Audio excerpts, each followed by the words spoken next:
you want to move to a different plate so I can show you a little bit more of the stroke work more.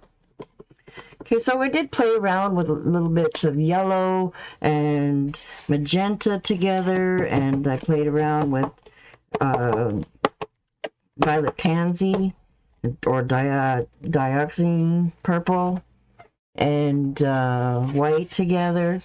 And then I also did a lot of little scruffy work just for the illusion of these little flowers here. And then I did try to get a little precise with some of my leaves over here. Okay, so it's more like your hydrangea kind of flower leaf that you can't kill in your garden. All right, so I was trying to make them look similar to, you know, variety of, you know, this could be like heather or lavender or, you know, something a little bit different, right? And these could be your irises or tulips or, you know, whatever you want them to be really. Okay, so more like an iris, little tiny irises. And then just a nice bush kind of topiary style that we did in the backgrounds here. Okay. So mostly it's done with your number 6. Okay, so I actually have a brand new set of Donna's Pro brushes here. I haven't used them yet. They're brand new. Okay, so just to give you a little extra bit on brush care, guys, when you get brand new brushes, a lot of times there's starch in them. So when they're dry, if you just sit there and you separate all that starchness out, get all those, you'll see all this little white dandruff fall all over the place. Try to get all that out before, and I really noticed them more on the Pro brushes. There's a lot more starch on them to keep them all nice in place, I guess, till you buy them. And then once you have them, you get all that starch out, then wash them really good with soap and water to get them out. Squish them, let them dry, and then use them, okay? So it does take a bit of time to prep your brand new brushes, but it does make a big difference because that starch in there seems to mix with the paint, and then all of a sudden you get all this dried paint back here that you can't seem to get out, and your brushes just seem to get thick and dried out a lot faster with that extra starch that's in there. So just remember that if you have brand new brushes, guys, to take that extra time and get all that starch out and wash it with soap and water so that they're all ready for you when you're ready to paint. Okay, so what we're going to do is we're going to tip over into our pink, and we're going to tip over into our white, and we're going to do some side to side loading. Okay, so you guys have taken my tiny painting courses. You're already comfortable with doing some of this side to side. 6s, I definitely go side to side. 8, 10s, you know, sometimes I'll do a little bit more of my, you know, oops, getting backwards here already.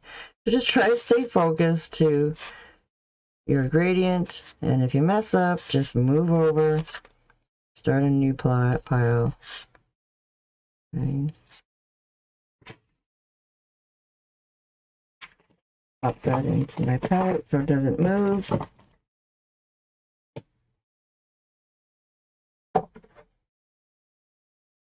So we can, a lot of the flowers are pretty easy, and they're just basically like a daisy stroke, guys. So there's just a little bit of pressure and pull and pop up on your chisel. Okay, so I know it might be a little bit hard to see in, oops, try to get you a bit bigger.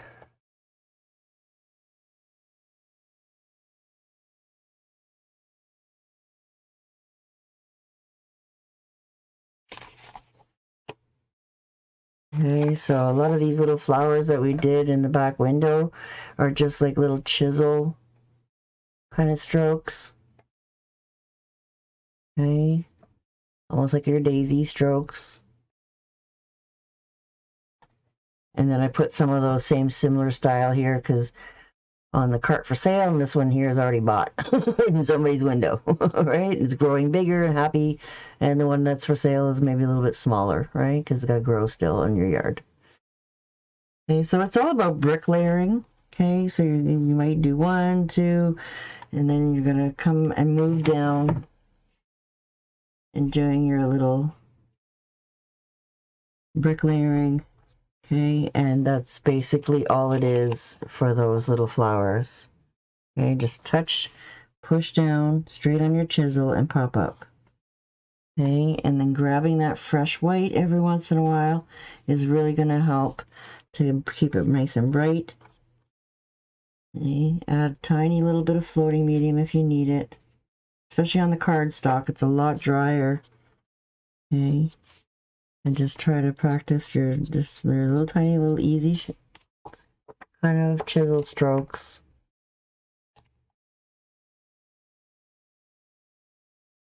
And then some of those other little tiny flowers I did with the #2 script liner. So you can basically do that same kind of daisy look with your little tiny ones. Okay. So it's almost like a little bit of a round brush. Got a nice little belly on it there so that you can be able to push down on it and get some fatness on there. Okay, so when you're loading a script liner or a short one or the long one, it doesn't really matter. Sometimes you just need that little bit of water in there just to dilute it a little bit. So then that way it's a little bit more runnier to pick up. Okay. You can use floating medium in there as well if you want to dilute it a little bit more. But water does sometimes give you just that little bit more runniness. You're just going to prep that little area over here. Okay. Just once I went into the water. It's not like curlicues. You don't need it that watery. It's just enough to kind of self-level up the paint. And then you're going to clean your brush so that you can start off by flopping into your white and have a clean side, and then flop over into your pink so that you have your brush double loaded. Okay. And then we're going to do that same kind of daisy stroke. Okay, but you'll see that they might be a little bit bigger. Okay, and you can do that kind of thing where you're bricklayering. If you choose to do it with your little 2, okay? But you can see that you get the smaller little marks with your chisel of your flat brush. Okay, so don't be afraid to do that. And then whenever I need more paint, I just come over and try to keep my brush separated so that I'm always adding more color to the same side. Okay, so you don't want it to be too gloppy. And if I notice that I did pick up too much paint, sometimes I will unload some on the side of my plate or on a towel or whatever, just enough so it's not so globby. Okay, so our little tiny irises is done with 1 stroke in the middle. Okay, if you want it to be more dark or light, depending on which you want to be more prominent, if you turn your brush around with the dark, way too much water. Okay, so a little bit. Then with the dark on the top is going to give you more of a dark stroke. Okay, if you're feeling like it's too light, sometimes I'll only go and pick up dark just so I can get that darker color. Okay, so it's really hard to see on the little tiny brushes. Okay, so basically setting your first one up at the back, then you're going to go and pick up more fresh color. And then this one I like to do a little bit of a C curve to it. So you're going to push and then pull it through to make a little bit of a round.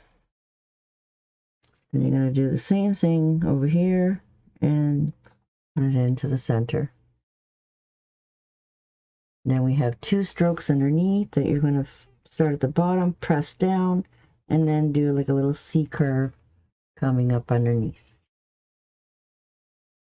And so just the illusion of your little irises. Okay, and then your stems. So we actually used yellow in with it, so I made it a little bit brighter. But just for the practice, okay, it's good to just get the strokes down, and then we can play around with different colors. So some were done with the magenta and yellow, some were done with the violet pansy or perfect purple, any of the darker purples with some white. Okay, I'll show you guys that again. So just having one little straight one in the center. A little bit of a C curve. A little bit of a C curve.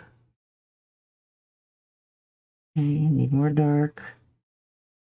Flip your brush upside down so that you can get that little bit of a punch and then pick up on your chisel. Okay, and then some of them I just did like just one little lines here and put a stem on them because they're so far away and you're just maybe little buds, right? So you're just making a little bit of a pressure spot, just enough to make your little dots. And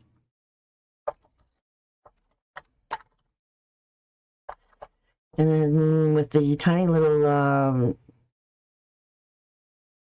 lavender or whatever, again, it's just little tiny chisels and you're just trying to make them even smaller. Okay, so this is where I found that the number 6 flat brush, okay, you can control your chisel strokes when you have a nice clean brush or brand new brush that's not lost its chisel. Okay, this is a beautiful brush here. I just love it.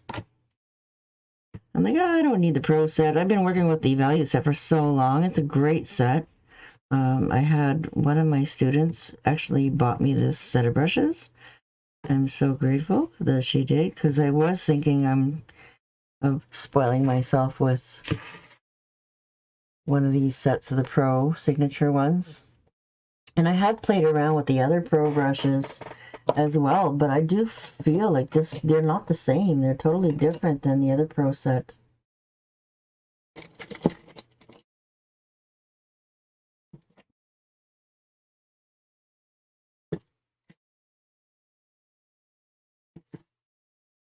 The brown handles to the other ones. Okay, this is the feather brush. And I have them. But like I said, most of the time I've been playing around with the value set for so long that I've made it work. But I am noticing a big difference. So if you really want to spoil yourself, Donna has sales on these every once in a while. And if you guys want them in Canada, then you'll have to let me know and I will order them for you. Okay. So with our little tiny leaves, okay, you don't have to really change the green if you don't want to. Okay. You can just keep playing around with our, okay. I'm trying to make this a little bit bigger so you guys see. So you're just making a bunch of little arrows, right? And then you're doing your little tiny leaves with your little 6. Okay, if you've done my leaf course, we go through all the advancing leaves, all the different types of leaves. Okay, and then if you're feeling comfortable, you can do that whole leaf in one stroke, where you're actually going up and over and down all at the same time. So if you're feeling really comfortable, okay, you can just come and play around and get it in both directions. A tiny little stem up the middle. Okay, if you're not feeling comfortable, just do one side at a time. Okay, just watching that when you're doing it on your design and you're putting your little arrows, you got to make sure that you're not putting that line too long because then you'll have to match it. All right, but if you're just practicing on cardstock to get you going, okay, you need to flip things around to do both sides. Sometimes what I'll do when I'm doing a design, I'll actually go along and say we got a bunch of different ones. So we got a leaf over here, and then a leaf over here, and then a leaf over here, and whatever's easy for me, I'll go and I'll do all that side first. And then when I'm done, then I'll flip my canvas around and then do the other side. Okay, so then that way it kind of saves you time and you can multitask and get a bunch in all at the same time. And then You can get all those different directions in at the same time, okay? So what we did with these ones was like a lime green or citrus green and the thicket on the outside, okay? So it's trying to pick up a little bit of more white or light color, and pushing your gradients right over. Okay, so now that you're comfortable with the actual stroke work, I want you guys to try and flip your brushes around and try to only pick up that tiny little bit of pink and mostly white. Okay, you can keep moving on your plate, move yourself out, so then that way you're picking up just the edge of color. Okay, and then practice on the outside.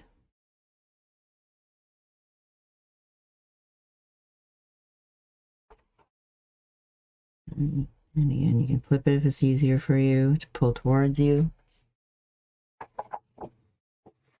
Okay, maybe you can see that a little bit better on the gray paper. A tiny little vein. Okay. And then we just changed to the other direction with the white, and we did a bunch of little, again, just little chisels. Try to practice and try to see how tiny and thin you can make those little tiny chisels.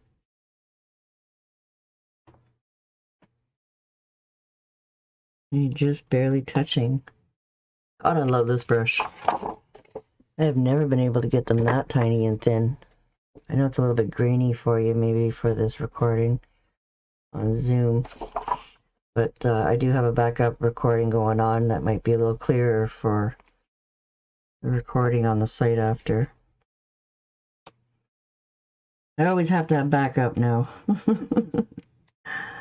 Okay, so play around with both directions, and the biggest trick is trying to get mostly dark on the outside. So you see how much light is showing? Pop that up. Okay, so if you had your two different greens. And then in the basket, we have mostly just all scruffy work, but then I just threw in some tiny little one-stroke leaves. Okay, so you gotta kind of get yourself practicing downsize. If you feel like you have to start practicing with an 8, do that first, and then once you're feeling comfortable with your one-stroke leaves, then you can definitely move down to your 6. Okay, so just a little bit on an angle, push, and to a point. Tiny little one-stroke leaves. Okay, and then see how much you can downsize that little leaf. Okay, so if you don't press too hard, you'll be able to get even smaller leaves with that same size brush. It's all about pressure, guys.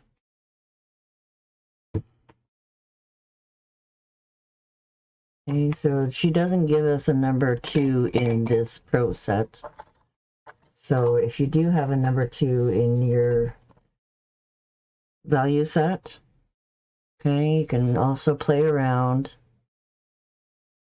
and try practicing how to do those little one-stroke leaves with your tiny little 2. And a lot of times I like to control the moisture level, so I won't put these guys in water, guys. I just go over and I pick up a little bit of floating medium in there, so then that way I can control my brush. Okay, a tiny little 2.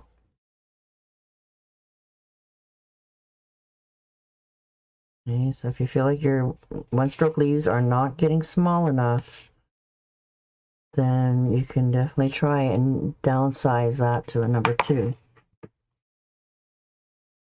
Okay, so the same thing. It's all about pressure and popping up on your chisel.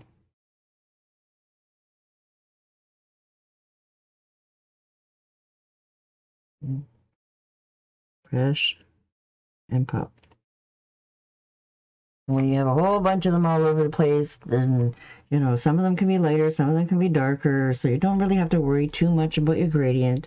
As long as you can see those two colors on there, then you definitely are, it's going to be great. Okay, and you don't have to worry about all your little stems in this one. Okay, so just putting those leaves in there and then grabbing that old scruffy brush. Okay, so make sure you have a little tiny brush. Okay, little tiny scruffy brush, or if you want, use an old 6. Okay, and that's the best way to get those tiny little scruffy looks. Okay, with that old brush. And again, I'll load my brush the same way just to get it in there. And then when I want to pounce, then I'm going to just use my side of the brush and just work your way down, work your way down, work your way down to get that kind of flower look. Okay. Play with them, get that little scruffy kind of look. And then you're just going to add to them, right? You're going to add some green, you're going to add some pinks and reds if you like. And then just keep playing with your little scruffies, just random. Okay, so a lot of them are not just flip-flop and just random little spots of color. That is muted, little random bits of color that are muted, you know, mottled. Okay, so a little bit of dark, a little bit of light. Play with it, flip-flop around on your chisel so that you can get all these little different colors. Okay.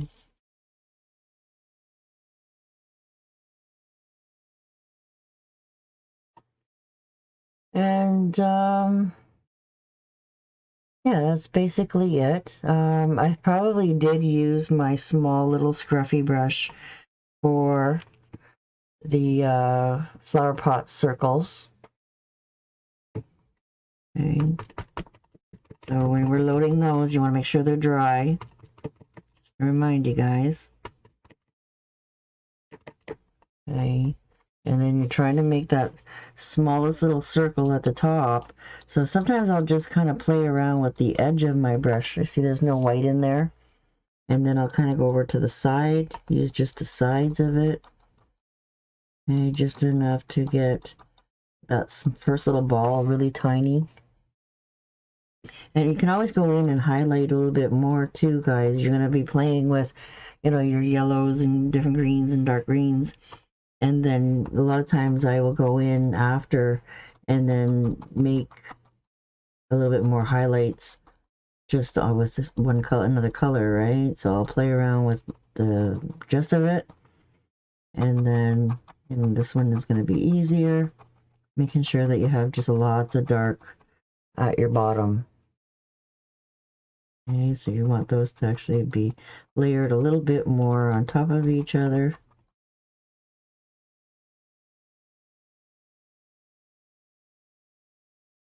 Right, then you can go back and freckle just that little bit more of a lighter color just on top. Okay, so it's trying to get it small, because if you just go in and pounce hard, you know, it might be bigger or not the shape that you're looking for. So you got to play around a little bit with your edge of your scruffy brush, okay? Because sometimes you can get them little small, those little sprigs of flowers that are going to be here and there. You can kind of lightly put them in there and then go in and freckle on top of them here and there. Okay, and then we're going to have some with green in there and white and a little different varieties. Okay, so I'm going to show you how I put these all together in our next class. Okay, guys, and then tiny, tiny little curly cues in there too. Okay, do you see those? Just little faint ones. Right, so this is where you're going to pull out that number 2 script liner again.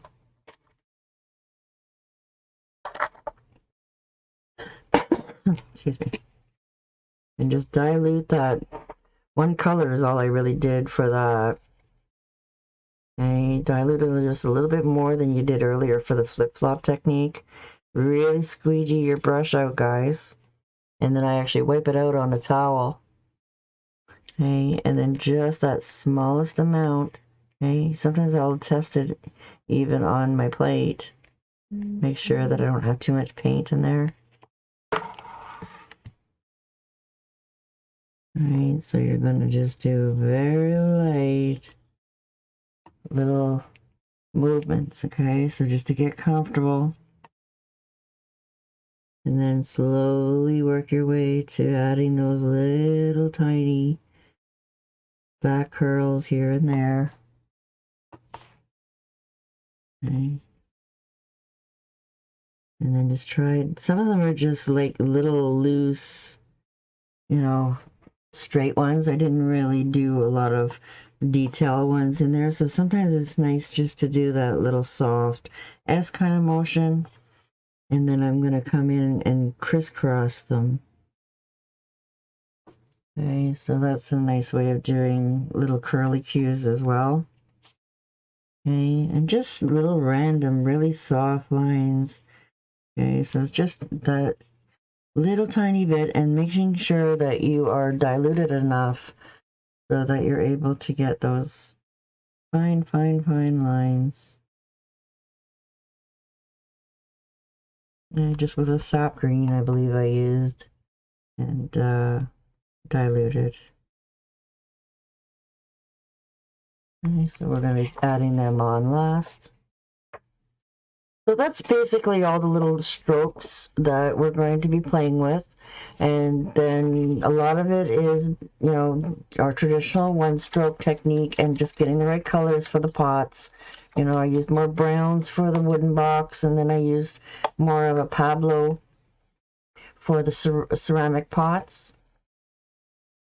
And if you don't have Pablo, you can always add a little bit of orange or yellow ochre into your, just like similar to the door. Okay, but you're going to put a lot more of the cinnamon or orange in it so that it's more orangey as opposed to the brown. Okay, so if you don't have Pablo, maybe you have cinnamon. Cinnamon's another one that they use to make that's very similar to this. So it's like a terracotta kind of orangey brown. And like I said, it's very easy to make it if you don't have it, as long as you have the 12 basic colors that I suggest, my favorite 12. Alrighty, so does that sound easy enough to get all those little tiny strokes in there? Yeah? Okay. So we'll play around a little bit more with separating all these colors and adding a little bit more details in there. And you guys can just catch up and make sure you got all your shading done. And then we'll come back next Wednesday and finish her up. Yeah, bright light. Thank you, Mandy. It's gorgeous. Okay, sound good so far? Awesome. Alrighty. Wonderful. Yeah, it was a lot of little tricks. Yeah, it definitely is a lot to cover in one night, okay? Especially with me and my extra little bits that I did to just make it pop out and stand out a little bit more. And I didn't want to rush you guys on getting to keep up with me either. So this way I thought that you guys can catch up, tweak all these little areas to make sure that you're happy with all the backgrounds, and then when we put stuff on top, then get those stones in there. It's going to be easy to add all those little extra details in. And then I'll show you how I made my basket next week. Okay, and then we'll also, now this is all nice and dry, and then it's going to be able to really be easy to erase the more time this has to dry. And then if you do have any areas that you need to erase, it's going to be easy because the paint takes like 24 hours to cure. And then if you had any problems with your background coming off when you're erasing, then definitely the multi-surface paints are going to be better than the regular formula, more durable. Okay, because it's got the sealer in there already. Yes, don't be shy, guys. If you want that deal on the half-price tiny painting program, feel free to reach out to me and just say you had an offer in the flower shop course for half price, and I would love to jump on that deal. Do you have dates for that, Mandy? For dates for what? For the tiny painting course? No, it's already recorded. Oh, you've already got it there? So Yep. Yeah, it's in the practice area. It's under, it's along with the second half. I have the intro in the first 6 courses, and then I had the advancing from 6 to 12. And then now I've added an ultimate pack where it has all 12 courses in there, and the tiny paintings also in there, and the wildflowers and all the bonus, and that's all 12. That's a huge, huge package deal that I've got now. Okay. So if you haven't jumped on my complete program of practice, definitely I have a good deal for the site member access. Okay, but the download is all separate, so you can just jump on whatever ones you like. Thank you. Alrighty, have a nice evening, guys, and don't be afraid to send me your practice if you have any questions about in the stroke work. I can sometimes tell better with a picture. And I maybe could be able to help you before next Wednesday with any questions that you might have, okay? Alrighty. So you have a great night, and we'll see you then. Thanks, Mandy. Oh, you're quite welcome, guys.